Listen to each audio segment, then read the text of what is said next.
The Most Holy Church of God in Christ Jesus is a religious organization established in the Republic of the Philippines on the 9th of May, year 1922, and is duly registered with the Securities and Exchange Commission with registry number 82613.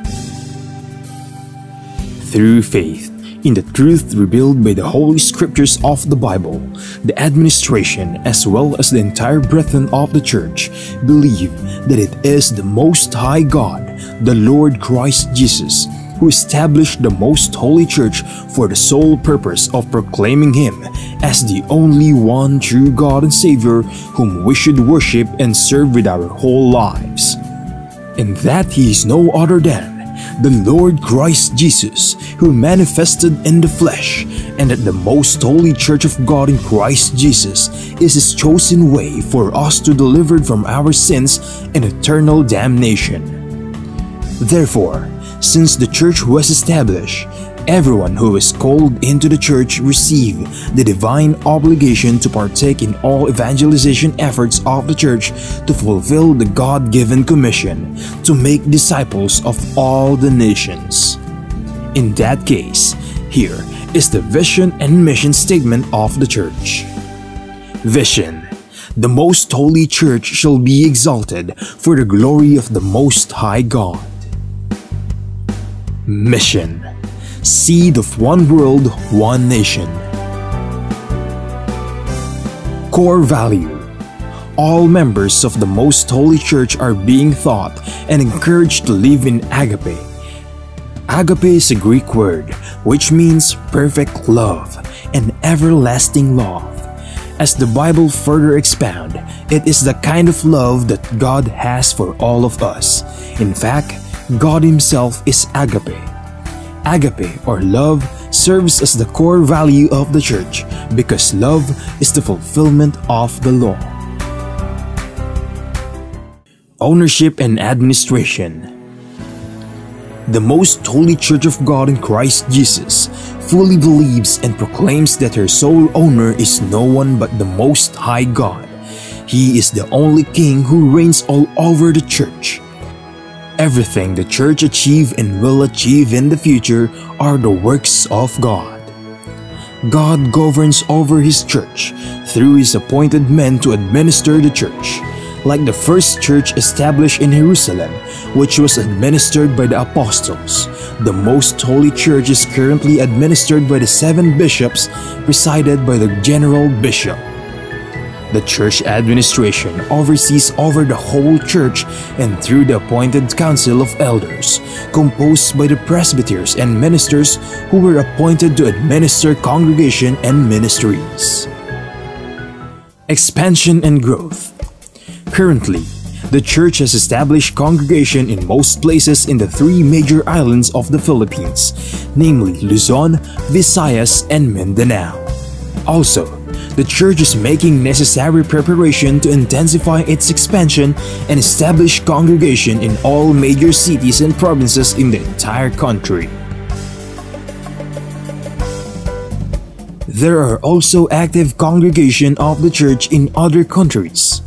In the United States of America, in Canada, in Australia, Hong Kong, in Singapore, Malaysia, United Arab Emirates, Japan, Taiwan, Kingdom of Saudi Arabia, Qatar, Belgium, Cyprus, France, Germany, Italy, Spain, and United Kingdom. The Most Holy Church of God in Christ Jesus is looking forward to aggressively propagate the gospel, to edify the church in places where it was already established, and also to establish new congregation in other countries to complete the mission and fulfill the vision of the church. Services: since the main purpose of the existence of the church is to propagate the gospel to all nations, the Most Holy Church established various evangelization efforts of the church to reach more people even in the farthest corners of the world. The church produces evangelization programs that are aired via radio, cable TV, and in different social media or online platforms. Radio stations, Philippines.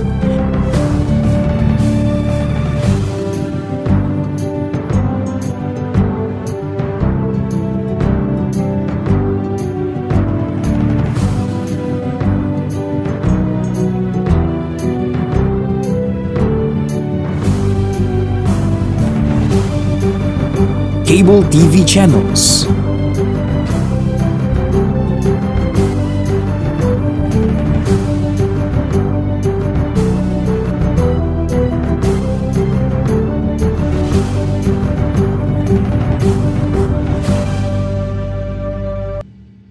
Online platforms, Facebook, MHC Media. YouTube, The Most Holy Church. Official website, www.mostholychurch.com. Charity. Aside from actively upholding evangelization efforts, the Most Holy Church is also active in charity works. Here are some of the ministries of the Most Holy Church established to serve both members and non-members of the church. Lingap Agape Ministry. The church established the Lingap Agape Ministry, which engages in community services like goods and charity donations, feeding programs, blood donations, and other services to cater church members and non-members who are in need. Damayang Kristiyano. On May 1, 2004, the church administration established the Damayang Kristiyano Ministry that aims to help the needs of the family of a deceased member of the Most Holy Church, especially in their burial expenses. Schools. Pristine Heritage Academy, formerly known as Pristine Learning and Tutorial Center. The Pristine Heritage Academy was established by the Most Holy Church in February of 2009. The school is open to all church members and non-members alike for the fulfillment of a part of the Most Holy Church community service. Mahanaim Evangelical Academy. The church administration aimed to give standardized education and training to church members who aspire to become missionary workers and ministers of the church. Thus, in 2018, the church administration established the Mahanaim Evangelical Academy that provides classroom lectures and on-the-job training so that aspirants to partake in the Lord's mission may be molded to become a proud messenger of God. The Mahanaim Evangelical Academy mainly holds its training in Gabay Center, the training facility of the Most Holy Church located at Barangay Sumalo, Municipality of Hermosa, Province of Bataan, Philippines. The Centennial Celebration of the Most Holy Church. The Most Holy Church of God in Christ Jesus recently celebrated its 100th anniversary on the evening of the first day of May 2022 at the Gabay Center, the newly built facility of the church situated at Barangay Sumalo, Municipality of Hermosa, in the province of Bataan, Philippines. On the morning of the same day, the church held the inauguration and dedication of the Gabay Center. The Gabay Center is a training facility of the church, built through the favor of God and the collective efforts of the entire brethren from around the globe. From the proud members of the church, we are inviting you to join us and be a member of the Most Holy Church of God in Christ Jesus, so that we may share the ever-abounding favor of God towards His beloved children. Please take time to listen to the preaching of all the topics composing the lessons of spiritual salvation, so that we may share to you the teachings and doctrines of the Most Holy Church, which are purely based on the Bible that will lead us to our soul's salvation.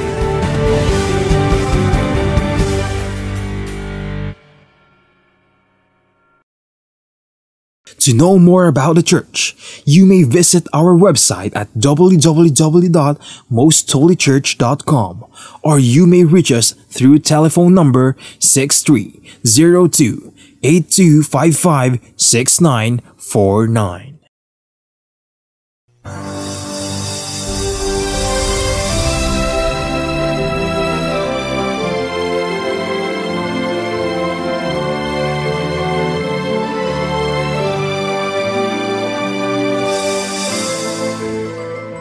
Kapayapaan po ang suma ating lahat, mga giliw naming mga taga-subaybay. Salamat sa ating Panginoon Diyos sapagkat patuloy niya tayong pinapatnubayan at binibiyayaan ng mga buhay at kalakasan. Higit sa lahat, ang mga ganitong pagkakataon upang mula dito ay maunawaan natin, mapakinggan natin, at sana'y sampalatayanan natin ang paghahayag ng kanyang banal na kalooban ukol po sa atin na mga tao. At ito po ay naaayon sa nakasulat sa banal na kasulatan at inihahatid sa inyo ng programang ito na ang Kabanal-Banalan.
Ako po ang inyong lingkod, kapatid na Benhanan, at sa pagkakataong ito ay makakapiling natin ang ating minamahal na kapatid na Neraya.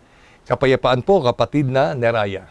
Kapayapaan din pong sumainyo, kapatid na Benhanan, at kapayapaan po ang aking bati sa lahat ng mga mahal naming taga-subaybay ng programang ito na ang Kabanal-Banalan. Sa araw na ito ay tatalakayin po natin ang mga gawa na nagpapatunay na ang Diyos ay totoong umiiral at siya po ay patuloy na nagbibiyaya sa atin na mga tao. Sa iba't ibang kaparaanan ng ating pamumuhay, sa iba't ibang mga bagay na pinagdaraanan natin, ay patuloy po siyang nagpaparanas sa mga tao na sa Kanya'y kumikilala at sumasampalataya. At ang isang bagay na patuloy na hinahanap ng tao sa panahon natin ngayon, ay ang maranasan nila ang mga dakilang gawa ng Diyos sa buhay nila. At ang paksa ay may kinalaman po sa ganitong issue. At ang pamagat po ng ating paksa ay ang Diyos ay gumagawa ng himala sa taong sa Kanya ay naniniwala. Maliwanag po itong ating gagawing pag-aaral at ang tinutukoy na mga dakilang gawa ng ating Panginoon Diyos ay sinasabing ito ay mga himala sa mga taong sa Diyos ay naniniwala o sumasampalataya. Alam ko lahat tayo sumasampalataya na may Diyos na nakapangyayari sa langit at maging dito sa lupa. Ang tanong, ninanais ba nating maranasan ang himala ng ating Panginoon Diyos? At kung tayo may nakararanas ng mga himala sa buhay natin, dapat po natitiyak natin na ito ay himala na mula sa ating Panginoon. At upang ating umpisahan ang pagtuturong ito, kapatid na Neraya, ayon po sa Biblia, anong uring himala ang kayang gawin ng ating Panginoon Diyos o Kanyang ipinaranas na maging sa Kanyang mga unang lingkod? Ang sagot po ng Biblia ay mababasa po natin sa Aklat ng Mga Awit, 136, 3 hanggang 4. Sa salin po ng Biblia na Tagalog, Popular Version. Pakibasa po, kapatid na Benhanan. Makapangyarihang higit kaninuman itong Panginoon. Ang Kanyang pag-ibig ay mamamalaging panghabang panahon. Dakilang himala at kababalaghan, tanging siya lamang ang makagagawa, pagkat ang pag-ibig niya'y walang hanggan. Napakaliwanag po ang mga pahayag na ito mula sa banal na kasulatan na binasa ng ating kapatid na Benhanan. Dito po ay mauunawa natin kung anong uring Panginoong Diyos ang ating kinikilala at sinasampalatayanan. Gaya ng ating narinig, siya'y makapangyarihang higit kanino man. At dahil po sa kanyang taglay na kapangyarihan, siya po ay gumagawa ng himala na hindi po pangkaraniwan. Sa halip, ang nakasulat sa talata, dakilang himala at kababalaghan. Yun ang kaya niyang gawin dahil sa taglay niyang kapangyarihan.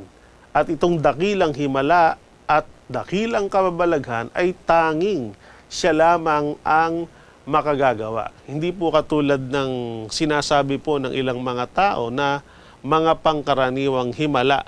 Opo. Na kumbaga hindi mauuri nga po na kagaya ng ginagawa ng ating Panginoon na hindi siya pangkaraniwan sapagkat nauuri nga pong dakilang himala ito.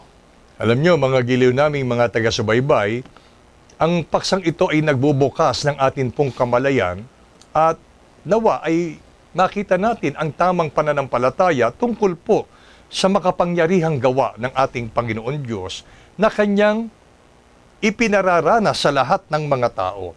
Maliwanag po ang pagkakahayag ng banal na kasulatan na ang Panginoon Diyos pag gumawa ng himala, hindi pangkaraniwang himala, kundi ito ay mga dakilang gawa at kababalaghan na walang po pwedeng gumaya. Ibig sabihin, may mga himala na inaari ang tao at sinasampalatayanan ng tao, subalit kung atin pong susuriin, ay hindi naman totoong himala, kapatid na Neraya, sapagkat pagka po mayroong isang pangyayari na tinatawag nilang himala, mayroon pong paliwanag ang science. Ano po? Pero ang Panginoon Diyos, pag gumawa ng dakilang himala, talagang ang iiral para ito ay iyong matanggap ay sampalatayanan nating ito ay mula sa ating Panginoon. Kagaya po, kapatid na Neraya, ng isa sa mga dakilang himala at kababalaghan na ginawa ng Diyos nung panahon ng bansang Israel. Ano nga po ba, kapatid na Neraya, ang isa sa mga dakilang himala at kababalaghan na ipinaranas niya sa kanyang mga unang lingkod? Balikan po natin yung kasaysayang naganap sa panahon po ng bayang Israel. At ito po'y natala rin sa aklat ng mga awit, 106, 22 at 9. Sasalin po ng Bibliang Revised Tagalog, Popular Version. Sa lupaing yun, ang ginawa niya'y tunay na himala. Sa dagat na pula, nang siya'y mag-utos, ang dagat na pula ay natuyong bigla. Sila'y itinawid na ang dinaanan ay tuyo ng lupa. Napakaliwanag po ang ipinaranas ng Panginoon na tunay at dakilang himala sa panahon ng unang bayan ng Diyos, ang bayang Israel. Pagkatapos na sila ay alisin ng Diyos sa pagkakaalipin sa Ehipto at sa kanilang paglalakbay patungo sa lupang pangako, ay kailangan nilang tumawid sa dagat na pula. Kung iisipin sa kaalaman at kakayanan ng pangtao, parang napaka-imposible na sila'y makatawid doon. Pero dahil sa pag-ibig ng Panginoon at dahil sa taglay niyang kapangyarihan para maginhawang matawid ng bayang Israel ang dagat na pula, ay gumawa ang Diyos ng tunay na himala. Ito nga po yung nahawi ang dagat.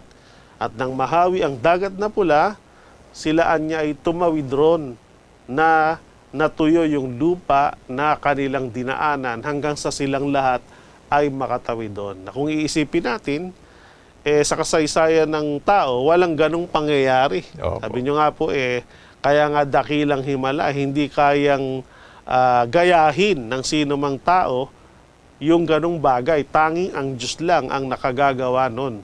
At yun nga po ay nangyari na naghahayag na ang Diyos ay makapangyarihan at ang nag-udyok sa Kanya para gawin yon ay ang kalakhan ng Kanyang pagmamahal para iligtas ang bayang Israel na tinutugis ng mga Egyptian sa pangungunan ni Paraon para ibalik ulit sa Ehipto sa pagkaalipin. Pero ang pangako nga ng Diyos sa kanila ay bigyan sila ng kalayaan at dalhin sa lupang pangako. At para mangyari yon, gumawa ang Diyos ng himala, ang napakalawak na dagat na pula ay nahawi at sila po ay nakatawid doon. Alam nyo, mga giliw naming mga taga-subaybay, dapat po nating makita hindi lamang yung dakilang himala na ginawa ng Panginoon sa panahon ng bayang Israel sa pangunguna ng propetang si Moises. Kaya po nangyari yung dakilang himala na yon sapagkat itong Propeta Moises ay totoong naniniwala sa kapangyarihan ng Diyos.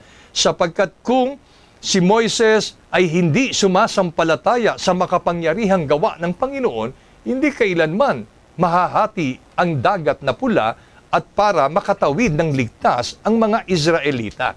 Kaya ang Diyos, gaya ng atin pong sinasabi ng paksang aralin, ang Diyos ay gumagawa ng dakilang himala sa taong sa Kanya ay naniniwala o sumasampalataya. Sa panahon po ng pagkakatawang tao ng Diyos, kapatid na Neraya, ano naman ang mga dakilang himala na ginawa ng ating Panginoong Kristo Jesus? Ang mga dakilang himala pong ito ay natala sa Aklat ng Mateo, Kapitulo 4, versikulo 23 hanggang 24. Pakibasa po, kapatid na Benhanan. At nilibot ni Jesus ang buong Galilea na nagtuturo sa mga sinagoga nila at ipinangangaral ang ebanghelyo ng kaharian at nagpapagaling ng lahat ng sari-saring sakit at ng lahat ng karamdaman na nasa mga tao. At lumaganap ang pagkabantog niya sa buong Syria at kanilang dinadala sa kanya ang lahat ng mga may karamdaman at ang mga pinipighati ng sari-saring sakit at pahirap at ang mga inaalihan ng mga demonyo at ang mga himatayin at ang mga lumpo at sila'y pinagagaling niya. Napakaliwanag po ang natala batay po sa Aklat ng Mateo na mga ginawang himala ng ating Panginoong Diyos nung siya ay magkatawang tao sa pangalang Kristo Jesus. Gaya ng ating narinig, bukod sa ang Panginoon ay nagtuturo, nangangaral ng ebanghelyo ng kaharian para sa ikaliligtas ng sangkatauhan, kalakip ng gayong gawain ay ang mga himala ay sa pamamagitan ng pagpapagaling sa lahat ng sari-saring sakit at karamdaman ng mga tao. Ang mga sakit na ito, gaya ng mga taong may sakit na himatayin, mga sakit na ang kalagayan ay lumpo, merong mga bulag, no po. Yun ang kanyang pinagagaling. Ang mga bulag ay nakakakita dahil sa kanilang pananampalataya. Ang lumpo ay nakalalakad at ang mga taong inaalihan ng masamang espiritu na masasabi natin kahit ang mga doktor ay hindi kayang pagaling ito. Subalit sa kapangyarihan o power of healing na meron ng Panginoong Kristo Jesus, ay himalang sila'y nagsisigaling. Kaya dito po maunawa natin na hindi lang sa panahon ng unang bayan ng Israel na nagpapakita at nagpaparanas ang Diyos ng himala sa mga taong sa Kanya'y naniniwala. Kahit nung panahon siya nagkatawang tao, ang mga taong naniniwala sa kanyang taglay na kapangyarihan ay nakaranas din ng himala sa pamamagitan ng kagalingan sa kanilang karamdaman. Na kung iisipin natin, kahit po sa mga hospital, sa mga doktor, yung knowledge of healing na meron ng mga doktor, hindi nila kayang pagalingin yun, lalo na yung mga inborn na lumpo, inborn na bulag. Lalo na po yung mga talagang napoposes ng evil spirit. Talagang hindi kaya nila yan. Pero sa kapangyarihang taglay ng ating Panginoong Diyos, kalakip ang pananampalataya ng mga taong may sakit. Sa Panginoon, nakaranas po sila ng kababalaghan, nakaranas sila ng himala dahil sa kanilang pananalig sa ating Panginoong Diyos na si Kristo Jesus. Alam nyo, mga giliw namin, mga taga-subaybay, sa pagkakatawang tao ng ating Panginoong Kristo Jesus at sa kanyang pagsasagawa ng mga mahimalang mga gawa, masasabi natin ito ay legit. Ito po ay tunay at hindi po masasabing ito ay pinepeke. Kasi po, sa panahon po natin ngayon, marami na po ang nagsisigaya para lamang masabi na sila ay pinagkalooban ng power of healing. Pero nakikita po naman natin na lumalabas ang mga katotohanan na pawang mga scripted. Yung mga pangyayari na ipinakikita po ng ibang sekta o ibang grupo ng mga mangangaral para sabihing sila ay nagpapagaling ng iba't ibang uri ng karamdaman na taglay ng mga tao. Kaya sa puntong ito, ang ating pong pinag-uusapan ay yung gawa mismo ng Panginoon ng kanyang pagkakatawang tao. Mga giliw naming mga taga-subaybay, kung bakit ko sinasabi ito, sapagkat posibleng tayo po ay mailigaw ng mga gawa ng tao na nagsasabing sila man ay gumagawa ng mga dakilang himala sapagkat yung himala na kanilang ginagawa ay inaari nilang mula sa Panginoon Diyos. Bagay na dapat po nating ingatan at masusing pag-aralan. Ngayon, mga giliw naming mga taga-subaybay, sa panahon mismo ng ating Panginoong Kristo Jesus at sa ating kapanahunan, ano ang isang mahalagang kahingian ng ating Panginoong Kristo Jesus sa mga tao na nagtataglay ng iba't ibang uri ng mga problema, suliranin at kagipitan sa buhay na ito upang makaranas ng himala, gaya ng paggaling ng kanilang karamdaman sa buhay na ito?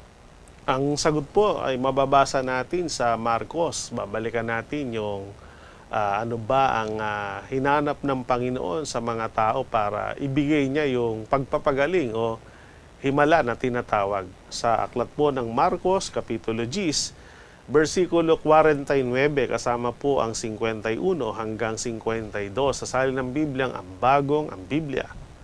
Tumigil si Jesus at sinabi, "Tawagin ninyo siya." Tinawag nila ang lalaking bulag na sinasabi sa kanya, "Matuwa ka, tumayo ka." Tinatawag kanya. Pagkatapos sinabi sa kanya ni Jesus, "Ano ang ibig mong gawin ko para sa iyo?" Sinabi ng lalaking bulag, "Rabboni, ibig kong muling makakita." Sinabi sa kanya ni Jesus, "Humayo ka, pinagaling ka ng iyong pananampalataya." Agad na nagbalik ang kanyang paningin at siya'y sumunod sa kanya sa daan. Narito po ang isang pangyayari tungkol sa isang taong bulag na bunga ng kanyang pananalig sa Panginoon ay naghahangad na muli siyang makakita. Ito po ay masasabi nating inborn. Mula pagkabata ay bulag na. So sa kaalaman at kakayahan ng pangtao, napaka-imposible nang makakita pa ito. Pero dahil siya'y nanalig at sumampalataya, siya po ay nakakita. Kaya nga nung tinatanong siya ng Panginoon, "Ano ang ibig mong gawin ko sa iyo?" So sabi niya, "Gusto ko pong muling makakita." Sabi ng Panginoon, "Humayo ka, pinagaling ka ng iyong pananampalataya." Kaya agad na nagbalik sa kanya ang kanyang paningin at siya'y sumunod sa Panginoon. So ang punto po, isang mahalagang kahingian para katulad ng bulag, ay makaranas tayo ng pagpapagaling o himala na tinatawag na mula sa Panginoon, ay hinahanapan niya ang tao ng pananampalataya. Kaya dito po maunawa natin na sa iba kasi, to see is to believe. Kailangan munang makita bago maniwala. Pero dito po, to believe is to see. Maniwala ka muna para ikaw ay makakita. At nangyari nga po yun, na ang bulag ay napaka-imposibleng muling makakita, pero dahil sa kanyang pananampalataya, siya'y muling nakakita. So dito po maunawa natin na napakahalaga ang ating pananalig. Kaya sinasabi sa ating paksa na ang Diyos ay gumagawa ng himala sa mga taong sa Kanya naniniwala. Ito po'y isang katotohanan. Kaya mas maigi ang tayo ay manampalataya kaysa tayo ay mag-alinlangan. Manampalataya sa magagawa ng Diyos sa atin. Kaya kung gusto natin ng pagbabago sa ating buhay, halimbawa, meron din tayong malulubhang sakit na pinagdaraanan, ang magagawa ng doktor ay limitado lamang para gumaling tayo. Pero ang Diyos hindi natin malilimitahan. Kung tayo lubos na mananalig at sasampalataya sa Kanya, hindi man natin personal nakasama ang Panginoon. Pero tayo ay tuwirang nakikipag-ugnayan sa Panginoon at humihingi ng awat habag sa Kanya sa pamamagitan ng taimtim na panalangin, magpaparanas ang Diyos sa atin. At kung tayo makasumpong ng biyaya sa Kanyang paningin, tayo po ay Kanyang pagagalingin. Katulad din ng pagkakaroon natin ng mga mabibigat na mga problema o suliranin sa pamilya, sa relasyon, sa trabaho, sa negosyo, na kahit anong isip natin parang wala ng solusyon para tayo makaahon o ma-overcome natin yung ating mga pinagdaraanan. Ibig sabihin, talagang ginawa mo na yung magagawa mo, inisip mo na yung lahat mong pamamaraan, pero wala pa rin. Pero may solusyon pa rin po dyan. Kung yung mga bagay na yan na hindi natin kaya, ay ating ipagpapasa Diyos at sasampalatayan natin ang Diyos ay mahal niya tayo at siya'y makapangyarihan dahil sa kanyang kapangyarihan at laki ng pag-ibig niya sa atin at tayo'y mananampalataya sa kanya ng lubos, tutulungan niya tayong malagpasan at masolusyonan ang mga sitwasyon at problema ang ating pinagdaraanan. At yan ang naranasan ng mga unang tao, yan din po ang mararanasan natin sa ating panahon. Dito po mga giliw naming mga taga-subaybay, napakahalagang elemento para maranasan natin ang dakilang gawa at himala ng ating Panginoon sa ating buhay ay yaong ating pananampalataya. Sabi nga, pagka ang Panginoon Diyos ay nagpapagaling sa kanyang kapanahunan ng kanyang pagkakatawang tao, madalas sinasabi, kapatid na ni Ryan, ng ating Panginoong Kristo Jesus, alinsunod sa iyong pananampalataya ay tatanggapin mo ang iyong kagalingan. So, ibig lamang sabihin, tama ang Panginoong Kristo Jesus ay makapangyarihan, mga giliw naming taga-subaybay, pero hindi sapat para agad ay maranasan natin yung hinihingi natin, yung kailangan natin mula sa Panginoon. Kailangan po ang ating pananampalataya. At dahil ang pananampalataya ay may mahalagang papel na ginagampanan upang maranasan natin ang mga dakilang gawa at himala ng Panginoon. Kapatid na ni Raya, kung hindi sasampalataya, kung ang pananampalataya ng tao sa Panginoong Kristo Jesus ay hindi po ganoong kasolido, ano po kaya ang magiging dulot nito o epekto nito sa kanya? Ang sagot po na mababasa natin sa kasulatan ay nasulat po sa Mateo, Kapitulo 13, versikulo 58. Sasalin po ng Biblia ang Revised Tagalog Popular Version. At dahil ayaw nilang maniwala kay Jesus, hindi siya roon gumawa ng maraming himala. Ito po ang isang pangyayaring naganap dun sa mga tao at mga lugar na naniniwala yung mga tao sa Kanya. Doon sa mga lugar na yon, gumawa ng maraming himala ang ating Panginoon. Pero may mga lugar na pinupuntahan ng Panginoon, dinadama ng Panginoon yung mga tao doon kung naniniwala ba o hindi, kung sumasampalataya ba o hindi. Kapag naramdaman ng Panginoon na walang pananampalataya, yung mga tao ron, gaya ng nangyari, hindi siya gumawa ng maraming himala doon. So, ibig sabihin talagang katotohanan, yung sinabi nyo, kapatid na Benhana, na talagang oot makapangyarihan ng Panginoon. Pero ang isang mahalagang kahingian para gumawa ang Diyos ng bagong bagay sa buhay mo. At tulad niya yung imposibleng gumaling ay gagaling pa at yung imposibleng masolusyon ng problema, may solusyon pa, hinahanapan talaga tayo ng pananampalataya. So nagagawa ng taong limitahan ang magagawa ng Diyos kapag siya nag-aalinlangan o hindi siya sumasampalataya. Pero walang limitasyon ang magagawa ng Panginoon sa iyo kapag ikaw ay lubos na nanalig at sumampalataya sa Kanya. Kaya nasa sa atin din po Kumbaga, nangyari na sa lugar na ang mga tao ay naniniwala, gumawa ang Diyos ng maraming himala. Pero sa mga lugar at ang walang paniniwala, hindi siya gumawa ng himala o bagong bagay doon. Kaya magpasya po tayo.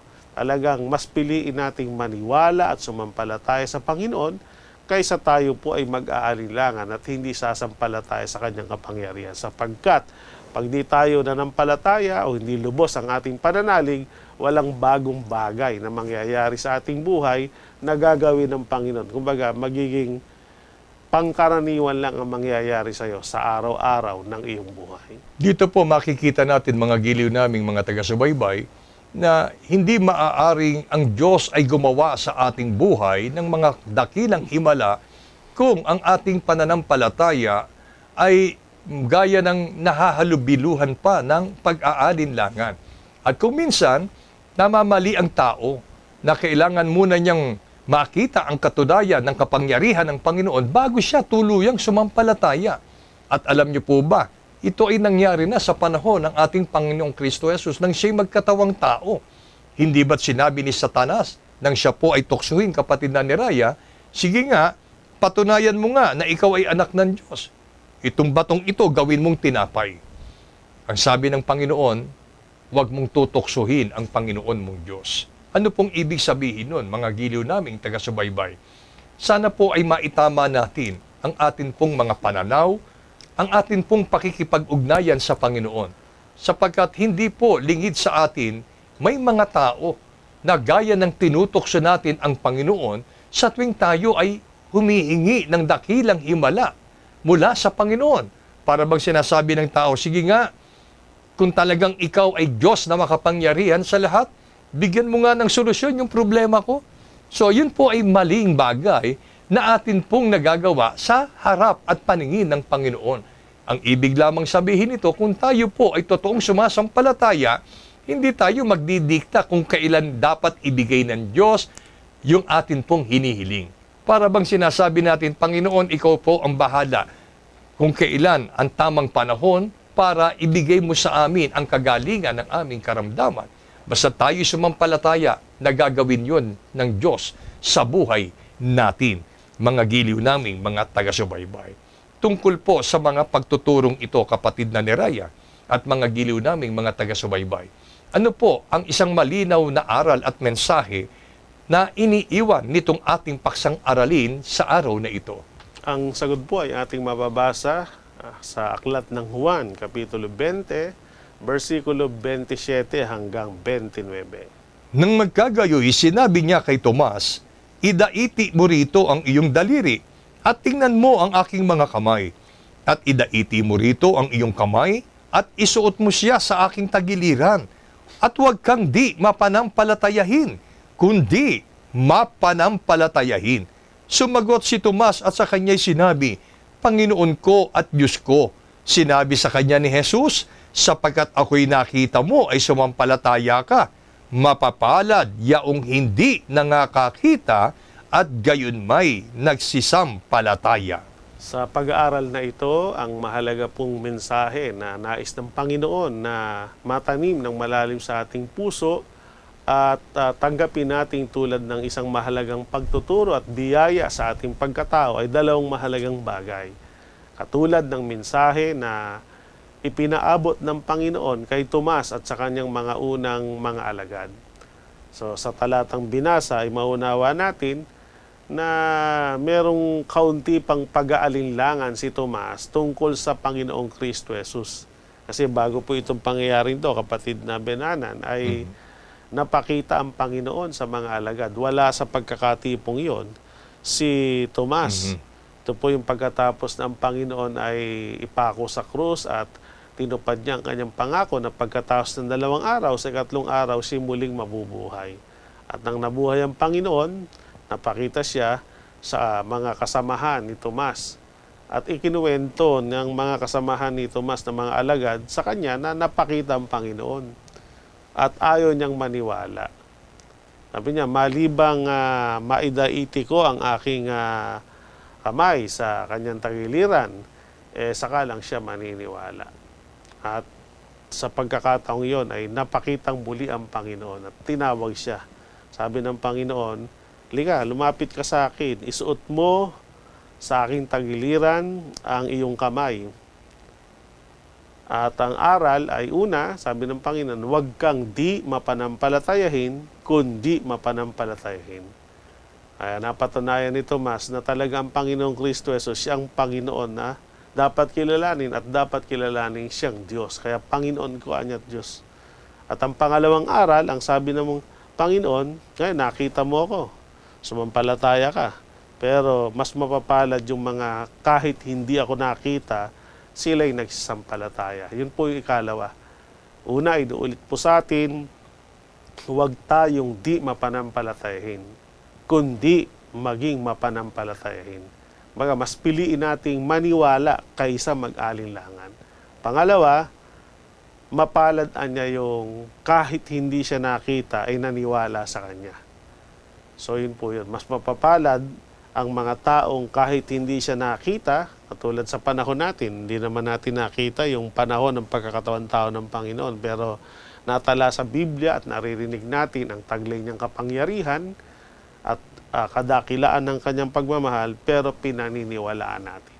So yun po ang mahalagang mensahe. Mapabilang tayo sa mga taong sa halip na nag-aalinlangan ay sumasampalataya sa kanyang kapangyarihan upang maging mapalad tayo na bagamat di natin siya nakita, tayo naniwala at sumampalataya sa kanya. Iniiwan ng paksang aralin sa atin bilang mga nakikinig ng pagtuturong ito, yung maling katwiran ng tao na to see is to believe.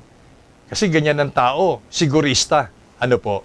Yan po ay para lamang sa kanyang kapwa-tao, pero kapag ka ang usapin ay sa pagitan ng Diyos at natin na mga tao, kailangan po na makita sa ating puso yung sinasabi ng Panginoon, believe first and you shall see.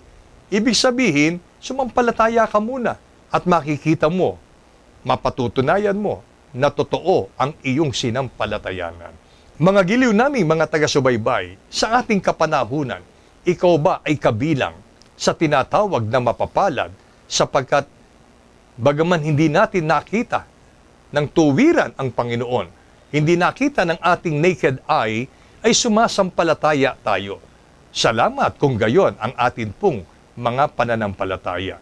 Pero kung ang pananampalatayang ito ay nahahaluan pa ng konting agam-agam gaya ng pananampalataya doon ni Tomas, sana po magbalikwas po tayo at hinihikayat tayo ng mga pagtuturong ito na manatiling matatag ang ating paniniwala, ang ating pananampalataya sa makapangyarihang kamay ng ating Panginoon na walang imposible sa Kanya sa lahat ng ating pong hinihiling kung tayo po ay totoong sumasampalataya sa Kanya. Ipagpala sa atin ang mga pagtuturong ito ngayon at kailanman. Amen. Amen.